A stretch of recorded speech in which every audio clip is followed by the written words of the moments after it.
To lead us through our discussion tonight is obviously one of my favorite people. Ron Graneri is the executive director of the Americas in the West at FPRI, but when he's not doing that, or writing books, publishing articles, interfacing with the media, hosting his monthly Geopolitics with Graneri series at FPRI, he agrees to come here and hang out with us for a little bit. So I can think of no better person to lead us through this discussion, being able to weave through not only complex topics that we're talking about and our hosts have in mind, but all of the Post-it notes that everyone shared with us tonight. Do you think you can work in Kanye West? I'm optimistic. All right. Ladies and gentlemen, Ron Graneri. Thanks, Scott. Thank you, Michael Barron. Thank you, everybody, for coming tonight. It's a delight to have you all with us. I am indeed Ron Graneri, the director of FPRI's Center for the Study of America in the West, and I'll be your moderator of tonight's discussion, which will, we all at FPRI are delighted that you're with us today, and tonight's discussion will happen under the rather portentous title, Looming Over the Horizon, 3 Perspectives on the Biggest Threats to National Security. Actually, there'll be more than 3 perspectives because we are going to introduce, of course, all of your perspectives as well. FPRI, as Mike hinted, right? FPRI created this foreign policy roundtable as yet another way for FPRI to reach out to the larger community, to encourage professionals at all levels of their career to come and engage in discussions about international affairs, to both stimulate your interest in international affairs and, frankly, to stimulate your interest in FPRI. You can tell me afterwards how well we did either of those 2 things. So tonight's conversation will explore the most mysterious territory any policy analyst can contemplate, and I am referring, of course, to the future. As the famous or infamous 1950s psychic Criswell once intoned, we should all be interested in the future because that is where we will all spend the rest of our lives. And yet, we often shrink back from concrete thoughts about the future. We retreat either into faux pragmatic focus on the problems of the here and now, or we comfort ourselves with the comforting fiction that by the time the future arrives, we'll be ready for it. Maybe it's because we mistrust our abilities to predict. More likely, it's because the future leads inexorably to that even more frightening undiscovered country that Hamlet talked about, which lies beyond the grave. Now, as Yogi Berra tells us, it's tough to make predictions, especially about the future, although I would say that probably it was not tough at all to predict that somebody would make reference to that Yogi Berra quote in the course of this conversation. But it is certainly important enough. It's important that we all retain enough humility to refrain from being too confident about our ability to foresee events. Nevertheless, important virtues like humility can become vices when they are used as excuses for avoiding serious contemplation about the consequences of current policy or preparations for the known and unknown unknowns that lie before us. So if Ben Franklin was ever correct about an ounce of prevention being better than a pound of cure, and no one in Philadelphia, and certainly no one in the First Troop would ever want to disagree with Benjamin Franklin, then I would say that a small glance into the future beats an awful lot of hindsight. Instead of waiting until people ask us somewhere down the line, what did you know then? Let's take a moment tonight and think about what we know now and what we think that says about what awaits us. Which all explains why we're here tonight. So what problems and challenges lurk beyond the horizon? How can we prepare for them without losing our flexibility to respond to whatever may come? How do we balance hope and fear? These questions and yours will guide us in our conversation tonight with our 3 guests, Michael Boyle, Michael Horowitz, and Michael Noonan. And so I'll make one prediction. I'll say that no matter what happens tonight, you will hear some interesting things about the future from a guy named Mike.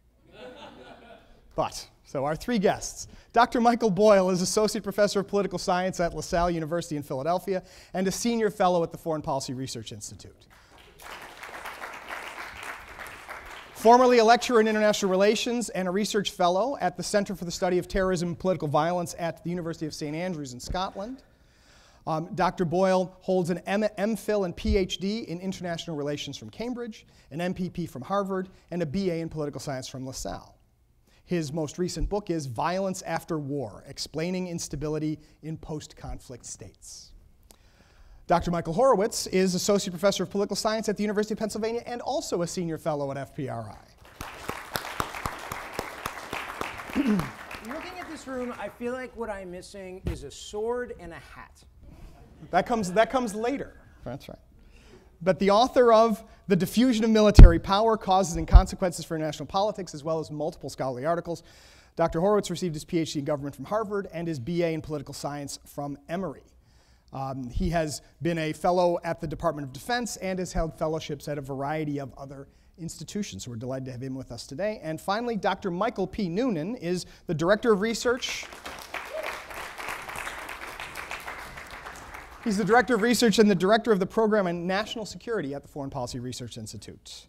A former captain in the U.S. Army Reserve and Iraq War veteran, he has held a number of fellowships, and he holds his PhD in political science from Loyola University of Chicago and has also studied at the universities of Scranton and Creighton. He has, his writings have appeared in a variety of venues, including FPRI's quarterly journal Orbis, but most importantly for us at FPRI, he is also the editor and primary contributor to Geopoliticus, the FPRI blog. So welcome to the mics, welcome to all of you. Let's start our conversation about the future. So I want to start with a basic question for all three of you, and that is, so if we asked you to say what is the biggest challenge looming over the horizon, what is it? Mike Boyle. Put me on the spot. That's what you get for being first in alphabetical order. It does. This sort of pains me to say because I work predominantly on non-state actors, violence, and terrorism. But I think if you're thinking about this from a U.S. vantage point, it would really be the kind of return of great power politics. I mean, what we've seen in the last couple of years has been the dismemberment of Ukraine by Russia. We've seen aggressive moves by China in the South China Sea. And the geopolitical game that the United States is facing against Russia and China particularly, but against an array of other powers, is intensifying. And I think what's interesting about that particular geopolitical game is that it's not being played along the same kind of axes that we've seen in previous conflicts. Mm-hmm. We want to believe it'll be returned to kind of 19th century classic balancing, but in fact what we see is these states are using a lot of different other facets of power, cybersecurity, for example, cyber attacks, other forms of political contestation, economic warfare, and they're doing it in ways designed essentially to harm U.S. influence and to balance against the United States, but in ways that are not conventionally military. Mm-hmm. And so the U.S. is going to need to learn how to play a game that I often call a kind of geopolitical knife fight with these states, but get more flexible and adaptive to use the kind of tools that they're using against us. Okay, all right, that's one. Mike Horowitz, what's the biggest one? America is awesome. And by that what I mean is that America is always America's worst enemy. And there's basically no other country in the world that controls its destiny the way that the United States controls its destiny. We can talk about a lot of threats and challenges that the United States faces tonight, whether they be China, Russia, et cetera, ISIS, et cetera, et cetera. But really, I think the biggest challenge facing the United States is trying to continue being the United States. And from my perspective, what that means in a lot of the things that I think about are ensuring that the United States continues to invest in the technologies that will make the American military the best in the world, continue to make the American military the best in the world over the next generation, along with people, of course, but also that will make the American economy the best in the world over the next generation. Thinking about ensuring that there are sufficient investments, both private and public, in things like robotics, 3D printing, nanotechnology, those sorts of areas. That's actually what I think the biggest challenge facing the United States is right now. Interesting. Mike Noonan? Well, I'm in the unenviable position of having to follow two great minds. So I will try to Who are they? maybe bridge them, if you will. Yeah, to my left and right. No political statements there. Okay, so I think that both Mike and Mike have raised good points. I think that's going to be a common refrain tonight, perhaps. But one of the issues is leadership, obviously, American leadership. What are we going to do in the world? One of the big problems that we have today is that we have a period of global instability You have the post-Cold War era of democratization, the spread of political pluralism, the spread of free market economics, has really kind of ground to a bit of a halt. We see some backsliding.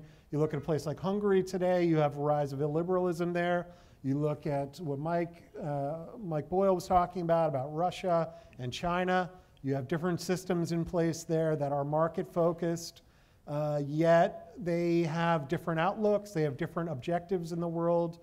And one of the issues is that we are now kind of, hopefully it's just kind of one of these post-war malaise periods like the late 70s where you have bad economic conditions in the country.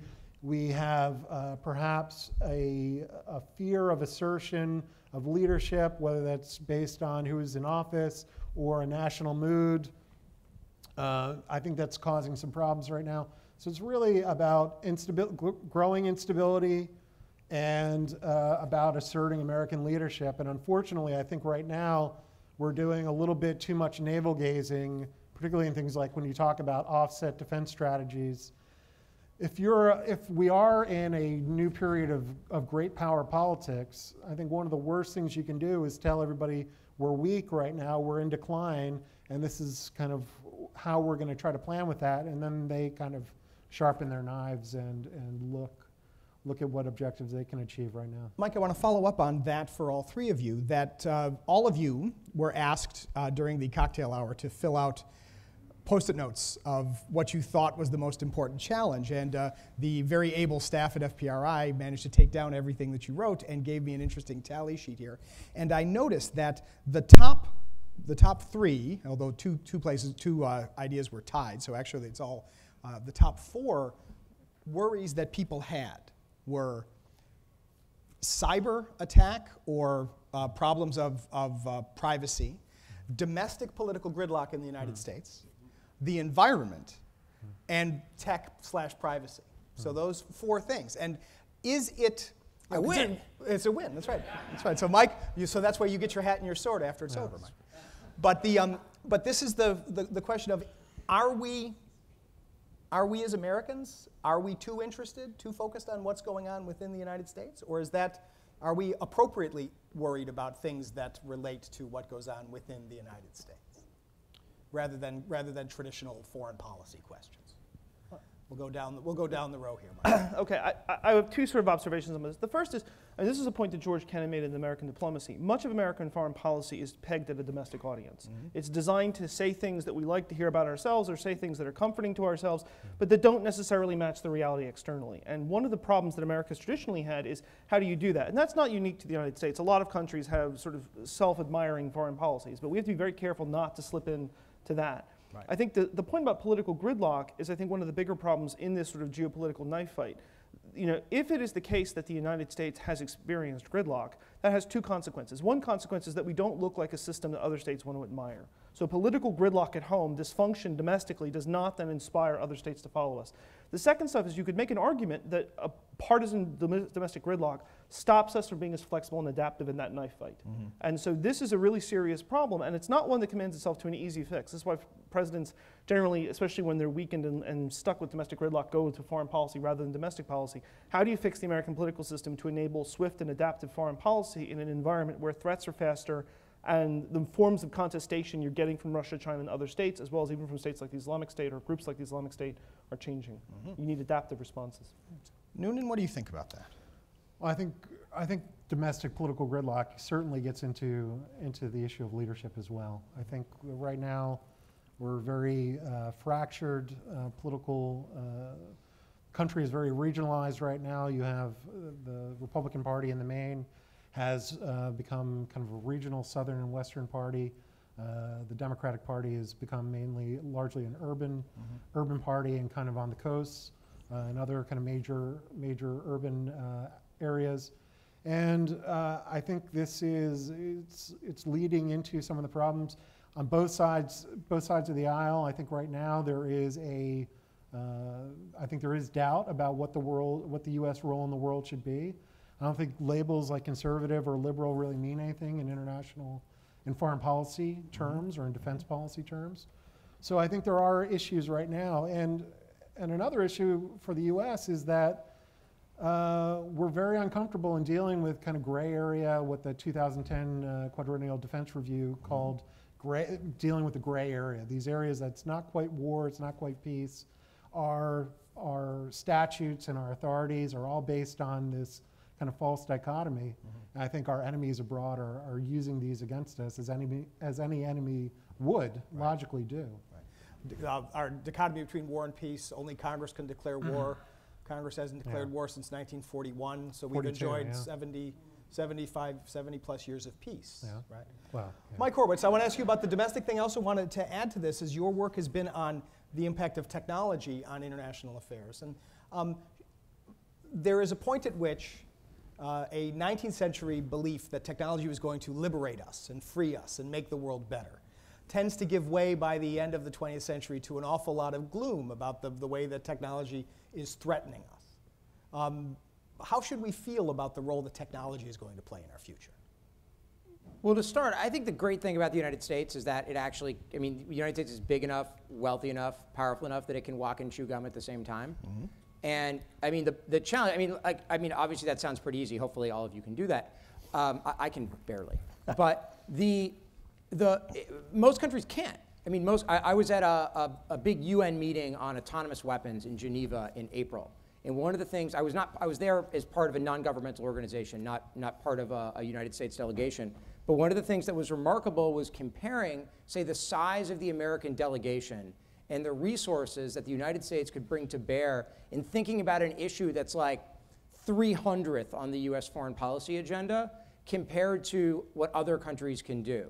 And that's why America's capacity in many ways to be engaged in a lot of places around the world, even when there is domestic political gridlock, in some ways is unparalleled. From a technology perspective, the thing that I worry about is, say, in the late 19th century, early 20th century, you have a series of inventions that become innovations both in the civilian sector and in the military sector, essentially none of which were invented in the United States. Say the British invent the aircraft carrier. The British invent the tank. I note a theme here. The British actually invent a lot of stuff, and the French actually, in the late 19th century, invent a bunch of stuff that is less like fun to talk about necessarily in the realm of munitions. And we don't give either of those countries really credit for any of those things, because it's not the British that we credit with the tank, it's the Germans who figure out how to use it. And it's not the British that we credit with the aircraft carrier, it's the Americans and the Japanese who figure out how to use it. And I think the technological challenge for the United States is that there's no better laboratory of innovation in the world for inventing new widgets than the United States, whether it's Silicon Valley, Route 128, wherever. It's integrating those into the civilian economy, into the national security complex that's very difficult, and that's the place where something like partisanship over time can take its toll. Because we don't invest, because we don't pay attention to those things? Well, for two reasons. One is because it's always easier to focus on the problem right in front of you, and so you invest in the capabilities that will make your constituents happy, which are the ones that lead to the most jobs in the very short term, and are the ones that and the ones that are going to make the difference in the things that you're doing right now. And the second, because there's always an element of uncertainty, especially in an era of declining budgets. When there's lots of money, it's easy to invest in new stuff because, hey, everybody gets some. It's like being on Oprah. It's when budgets decline that you have to make hard choices. And when budgets decline, the challenge for the US defense establishment is when we were the upstart, it was easy to invest in new things because we were trying to be number one. If you're number one and you look in the mirror every day and you say, wow, I'm really good looking, then the next, it's challenging then to try to do something different and to invest in genuinely disruptive capabilities. Not because anybody's doing anything wrong, but because everybody's trying to do the best they can for tomorrow rather than the future. We have an interesting problem here. As all three of you mentioned, the United States is big and strong and wealthy and smart and has accomplished all these things. And yet, And yet, Americans wrestle with the tension between wanting to be too proud of our past, but also to be very worried about the future. Right? Is depending on whom you speak to, right? We may, Americans may have 300 things on the to-do list, but other countries may have other things at the top of their to-do list that they might be doing better right now than the United States is. How does a superpower balance a sense of sort of reminding itself that the world's not coming to an end tomorrow, while also being flexible enough to think about what's going to happen in the future? How do you do that, Mike Noonan? Well, I mean, this is kind of one of these debates when IISS will come out with a chart of defense spending, let's say, right? And the U.S. will be this huge bubble, and then all the other countries will be very small. Right. But this is part of the reason we are globally engaged, providing public goods for the international community, things like keeping sea lines of communication open, and other things. So we have a lot of things on our to-do list, and then we have but then we also have a lot of bureaucracies as well that have sometimes, I think, entrenched bureaucratic reasons to do things. And the military is a great point of this. Every time the military goes into a place, like let's take Iraq for instance, we go in, great logistics, we're able to move guys half a world away, get stuff there right on time, but then after the fact, we're like, well, who's going to take over for us? Mm-hmm. So just because you have a great military doesn't mean that we are funding these other things. There's not a lot of, so getting back to domestic things, it's one of these areas where there's not constituencies. Language training and other things are not sexy things that are producing thousands of vehicles or uniforms or other things where there is kind of a supply chain of kind of building political support for that. So. Are we not interested enough in the rest of the world? Except when we're bombing them, Mike Boyle? I wouldn't say that we're not interested. I mean, traditionally there's been an isolationist strand in American public thinking. That's certainly true. There's evidence to suggest information stores the average American on foreign policy is low. I think the bigger problem isn't that we're not interested in the rest of the world. It's that we've got a couple different problems. One is there is a political culture that is susceptible to threat inflation. Mm-hmm. And as a result, we hear everything's a threat. Climate change is a threat, Russia and China is a threat, ISIS is a threat. And some of these things are real threats. Some of these things are structural threats over a 30 or 40-year period. But democracies, and de Tocqueville noted this, are not very good at foreign policy because they're not good at prioritization. And generally, we struggle with prioritization of threats. And that has a real consequence because when you face the kind of complex threat environment that we do, prioritization is extraordinarily important. Yeah. And one problem that I think we face is that democracies make very noisy foreign policies. It's difficult for us to act with a kind of concerted sense of purpose that Putin might be able to do, right? Because we have more domestic constituencies stopping us from doing things at various points in time. So we're less adaptive, we're not good at we're not good at prioritization, we're susceptible to threat inflation. And yet, by any conventional measure, we've had a successful foreign policy. We're reasonably safe relative to a lot of other states. And there's not a reason to succumb to that kind of threat inflation. So part of the trick the United States government is going to face is how do you respond to 21st century threats? And one argument I make regularly is that you don't do it with a 20th century bureaucratic architecture. That we're trying to deal with very complex and adaptive threats with a very old infrastructure built for the Cold War. And that's a problem that the U.S. government has to think very seriously about. All right. Now, before I go back to the panel, you all were so nice as to come up with all those things that bothered you and that you're worried about. I am curious what you think about what we've said so far. Does anybody feel like there is something we haven't talked about yet that absolutely we should have talked about at the beginning of the show? We'll wait for Eli will bring you the microphone. I love the comments about technology and America having to embrace it. So today we have technology like CRISPR and recombinant DNA and the ability to have E. coli manufacture heroin. These are all disruptive to non-state actors. So you were talking about state actors reacting to our ability to embrace technology. What about the non-state actors and how do we deal with the Cali cartel, for example, when we wipe out heroin? What about actually that in general, right? Non-state actors. What about problems like the drug trade or various forms of international criminality? Yeah. FIFA, for that matter. So that's the great threat. Sepp Blatter. That's right. The most powerful cartel in the world. Well, I mean, I think a perfect example of that is the Aum Shinrikyo cult in Japan. Mm-hmm. a non-state actor that was able to do things that at the time we thought only state military complexes could do by creating ricin and then distributing it throughout the subway system in Tokyo. Right. Bigger issues, I think, moving forward, if you want to think about real nightmare scenarios, if you think about things like the genome and mapping the genome, then you can start getting into some very scary things about developing things that don't exist in the wild. You can start talking about developing genetically specified, precision-guided munitions to take out certain ethnic communities and other things, which could be kind of a very scary scenario down the road. Mike, I want to go back to you about, you talked about the diffusion of power. What about the role of non-state actors? How well should we plan for the possible emergence of non-state actors? There's nothing you can do about it. They're here. There have been two people that have been arrested in the last 5 or 6 years for planning to fly drones with explosives on them into federal buildings. I mean, think about what you can buy on Amazon today. If you combine a 2 seconds on Amazon here with a trip to the Home Depot, and you could fly something into the side of basically any building, and like what stops that? What makes that like literally impossible? Nothing. I mean if you want to reduce risk to 0%, you're barking up the wrong tree, especially in a democracy.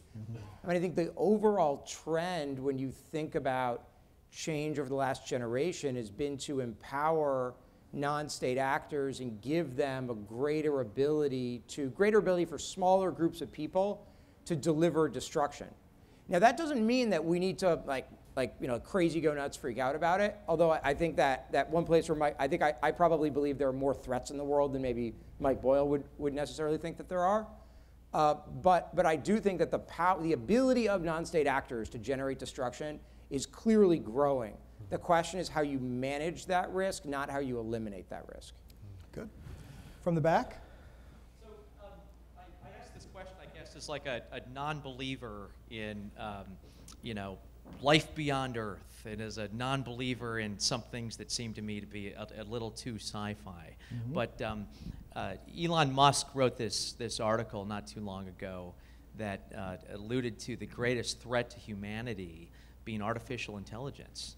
And to kind of dovetail on some of the points that have been made up here, I just was curious if, in fact, any of you believe that, in our lifetimes, in the next 3 or 4 generations maybe, we could in fact be in a situation where computing technology does take on a life of its own.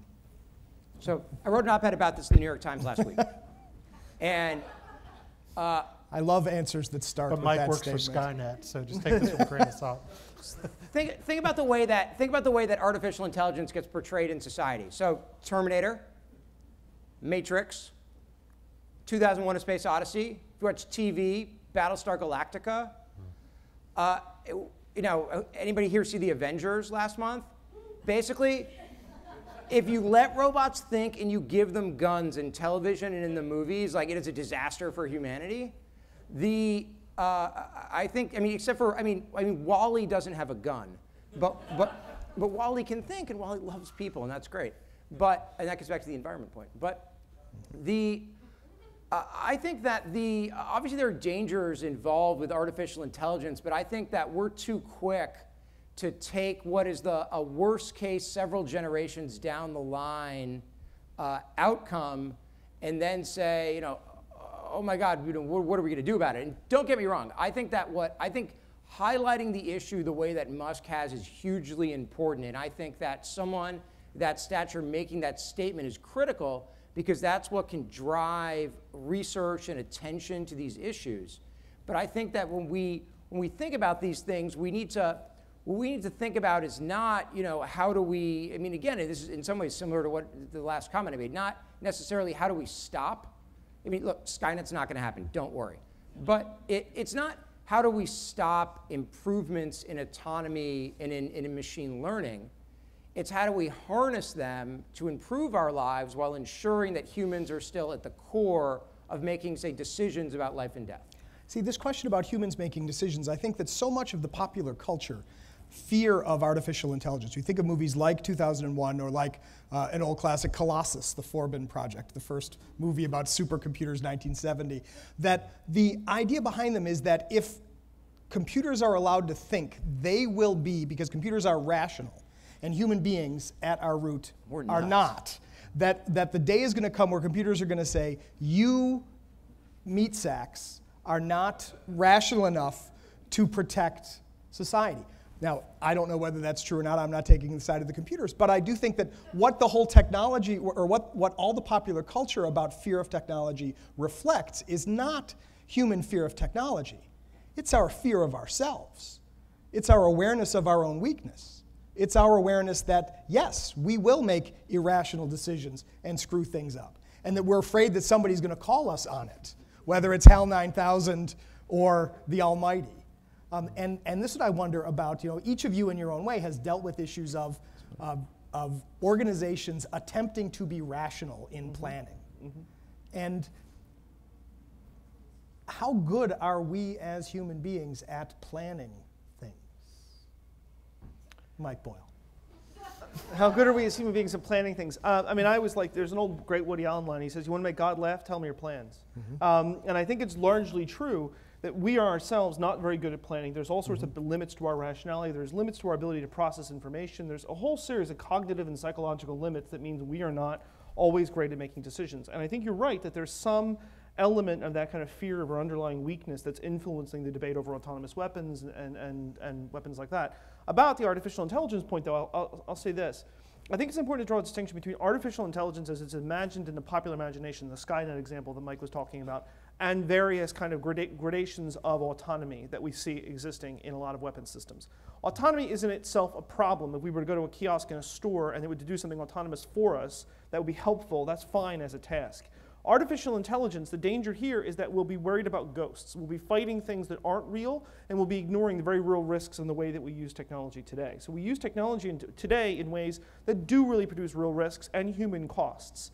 And I think sometimes the more speculative discussions and the more hyped versions of the threats then actually serves as a diversion away from the real ways that we're using our technology today. So for example, drone strikes, right? We use drone strikes in Afghanistan and Pakistan and Yemen, other places like that. Is that a problem? There's a debate over whether that is a problem. That is something that you can debate in the here and now, and kind of going down the Elon Musk route, while it's important to raise that issue, can sometimes be a distraction from the real cost of the policy today. Well, and I want to branch off that with another question for you, Mike Noonan, that when I look at the things that we've discussed as potential problems and the things that people have listed in their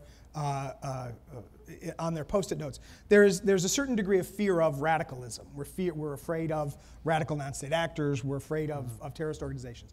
But there are also references to the problems of apathy and indecisiveness.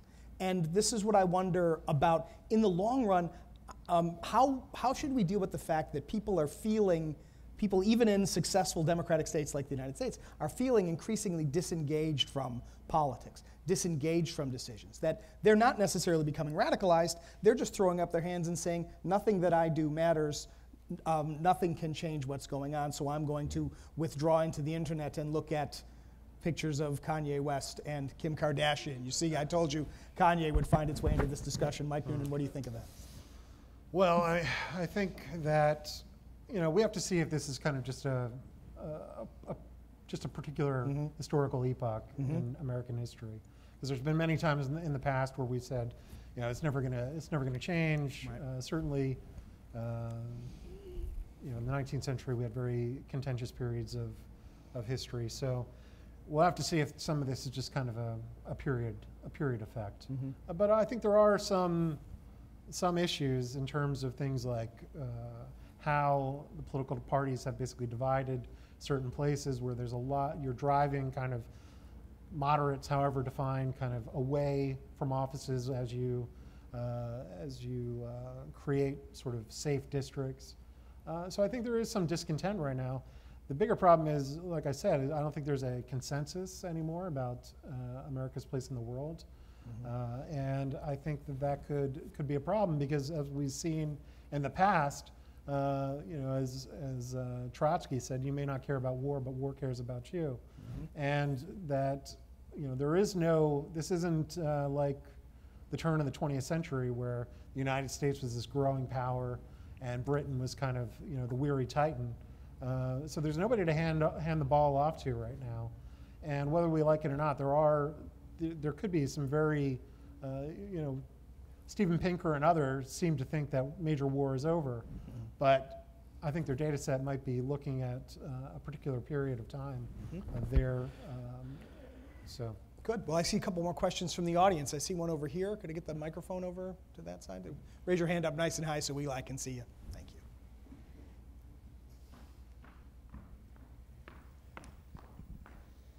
So we haven't quite gotten to the point where we have instantaneous amplification. Please. I agree with the idea that the next greatest geopolitical challenges involve state actors, but the specific aspect of great power politics that concerns me is the different ways certain civilizations adjudicate risk. Specifically, let's just take Iran, for example, where America, putting aside the question as to whether or not the Iranians are rational in the traditional sense, it has the potential to set off a nuclear arms race in one of the most unstable regions in the world. Something that not only is bad for American interests, but all of humanity. Russia, on the other hand, they're more blasé about a fact like that. And going off that point, where do you see that desperate sense leading to future conflicts? So different visions of the future, different things to be afraid of. Mike Horowitz. I actually think the place where I would start on that is China, not necessarily Iran or Russia. And that if you think about, I mean, if we're going to get like that, if we're going to get like macro civilizational, like Sam Huntington big, then I think the place to go is essentially a country that there's essentially no country in the world, except for maybe the United States and China, that believes its destiny to rule the world, essentially. And not to rule, but the vision of what it means to rule the world is very different. And I think that when I think about competing visions, what we're talking about at the end of the day are competing visions of the good. And I worry about that much more in a dispute, a low-level dispute over the Senkaku Islands in the South China Sea, over Taiwan escalating, than I do necessarily about deliberate sort of activities by the Iranians, say. And which is not to say that's not a huge threat. I think Iran's pursuit of nuclear weapons represents one of the most important national security challenges facing the United States. But at the sort of level that you pitch the question, in some ways, the place where I worry about those tectonic plates sort of intersecting is actually in Asia, not in the Middle East and in Europe. In the back. Yeah, just coming back to cartels, OPEC meets tomorrow. And the decision will be made whether or not to cut oil or to let it stabilize where it's at now. And just wanted your thoughts on countries like, if they keep the supply now and don't cut it back, countries like Ecuador, Venezuela, being bankrupt because their whole economy, everything is based on oil prices and revenue, and now the United States has the fracking, and there's a glut of oil supply out there that, what changes now based on decisions of OPEC this weekend? It's worth noting that if we were having this conversation 40 years ago, the first thing we would have talked about was the OPEC meeting.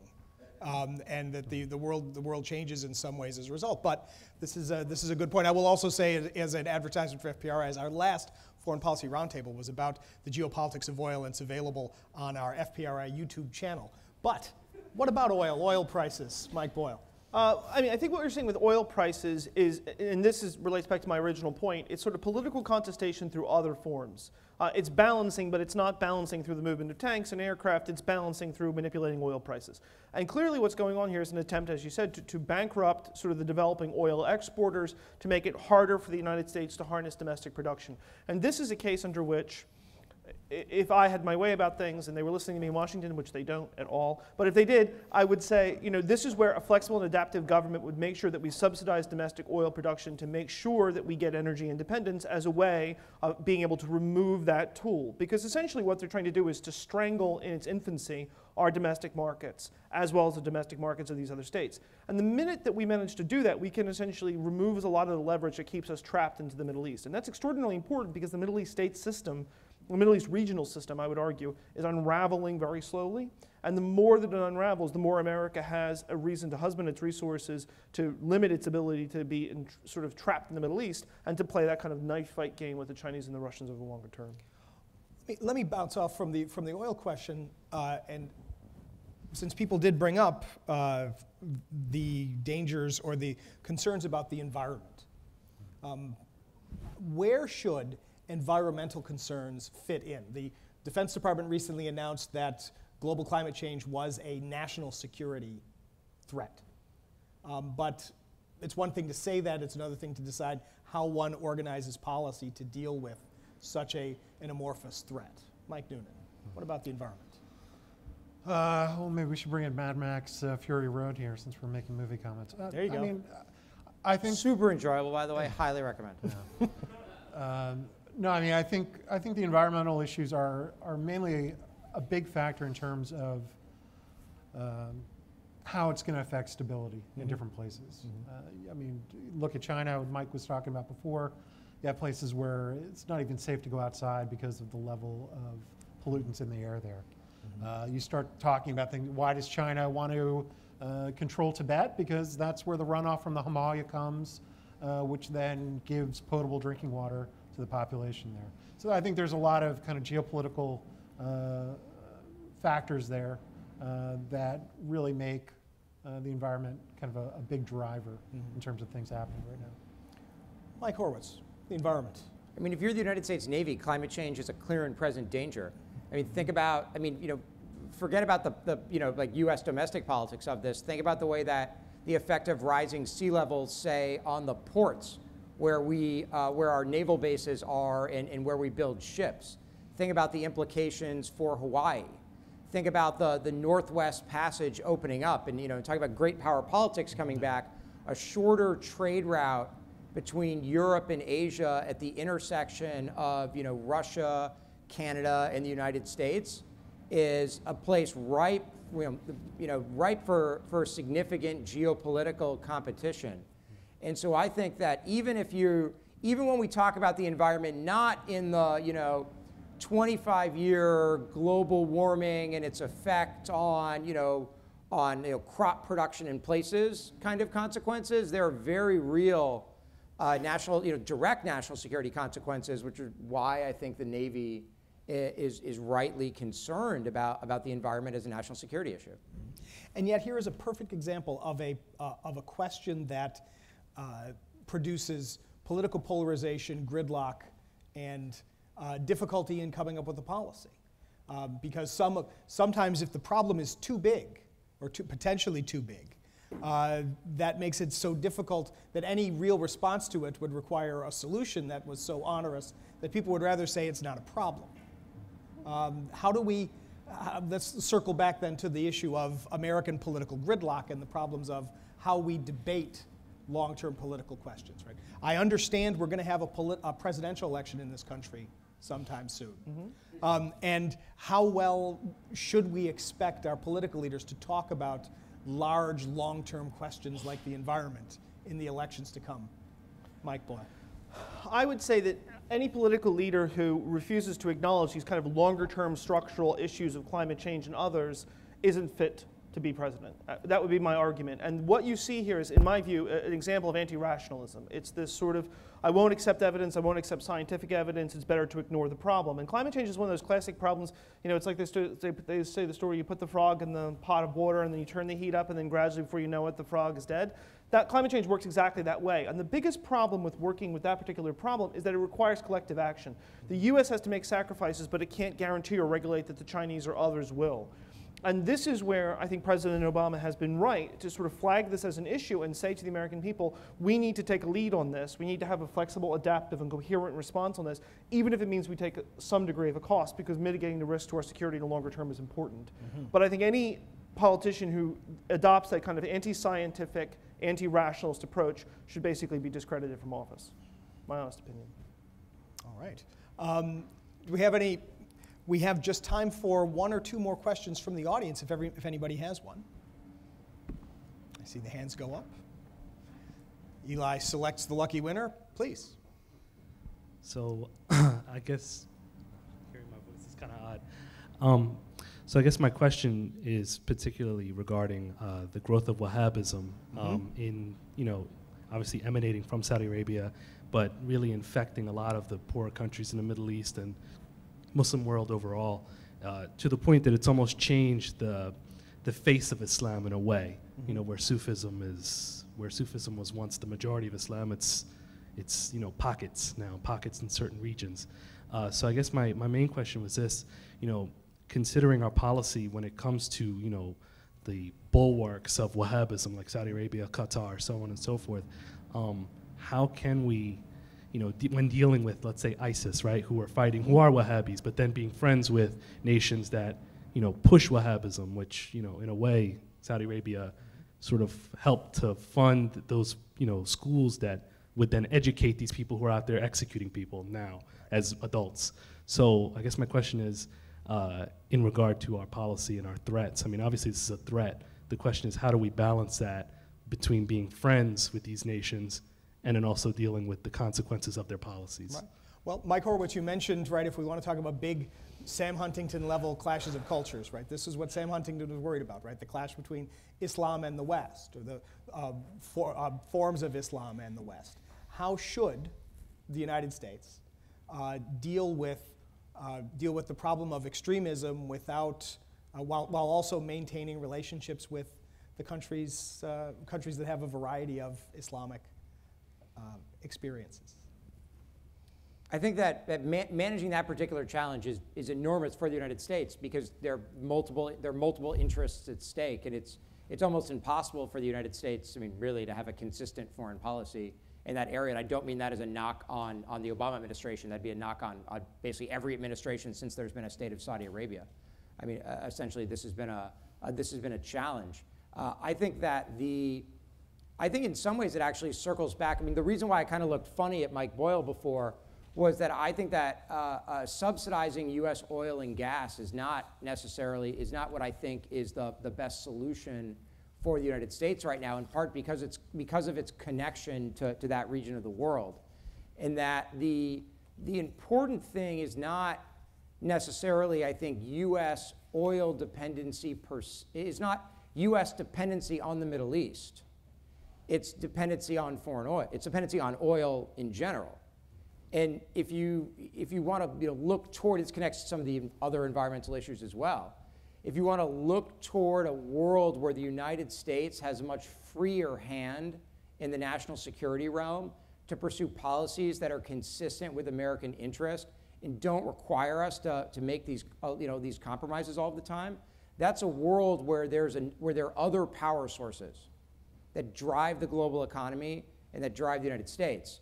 Because in the short term, I think that the kinds of compromises you're talking about, where the United States is the ally of a country that funds schools that produce ISIS fighters, I think that's inevitable, regardless of administration. One last question from the audience. While that person is selected, Mike, did you have something you want to add? I'll jump in on a couple of things. The first thing is on the point about domestic energy production. In the long run, you need alternative sources of energy, and you should subsidize that. In the short run, to make sure the Saudis don't kill domestic production, that's kind of what I was talking about.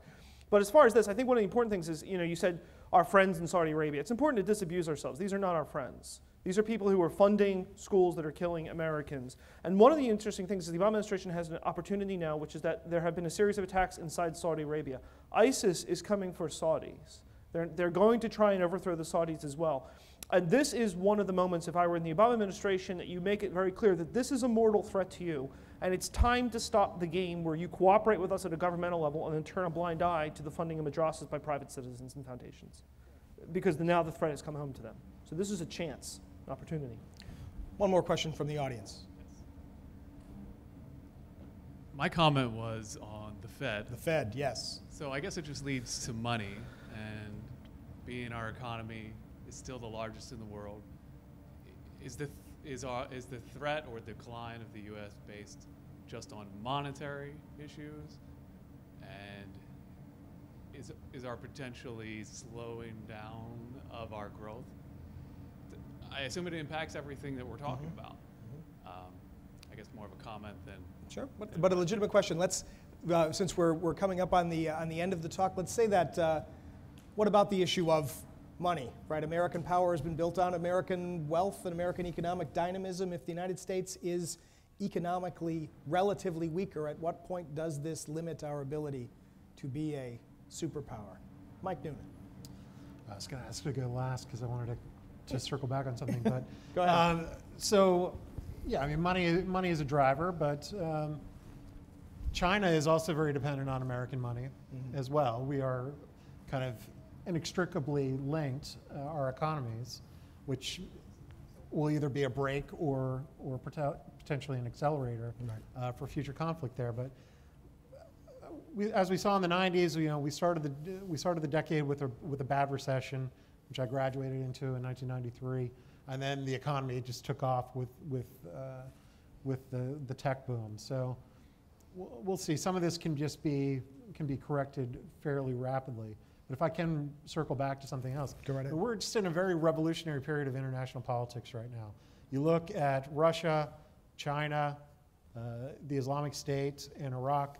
And if you go back to, let's rewind to 1979, probably the most important year for the Middle East. So you have 4 different events that happened that year.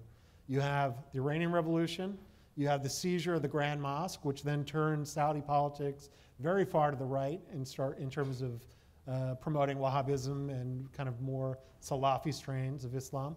You have the oil embargo, which then gives huge amounts of currency because the price of oil goes through the roof, which then allows Saudi Arabia to start exporting this more conservative strain of Islam abroad. And then you have the Soviet Afghan invasion.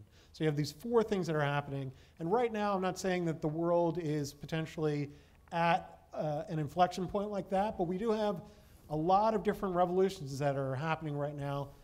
Russia, China are not happy with the status quo system of international politics, and they're doing things right now like doing what I've called geopolitical probing, trying to see how far they can get away with certain things.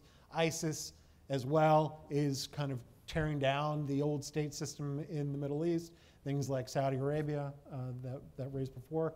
So the problem is that any one of these things could set off something bad could happen. You look at the Baltics, flights, a Russian and an American plane or another NATO plane could collide, and things happened. Same thing in the South China Sea. So that's what I would say about that. Well, we just have 1 minute left, and I want to ask each of you one quick question. It's like the McLaughlin group here. Mike Horowitz, hope or fear? We got 99 problems, but I'd rather have ours than the rest of the world's.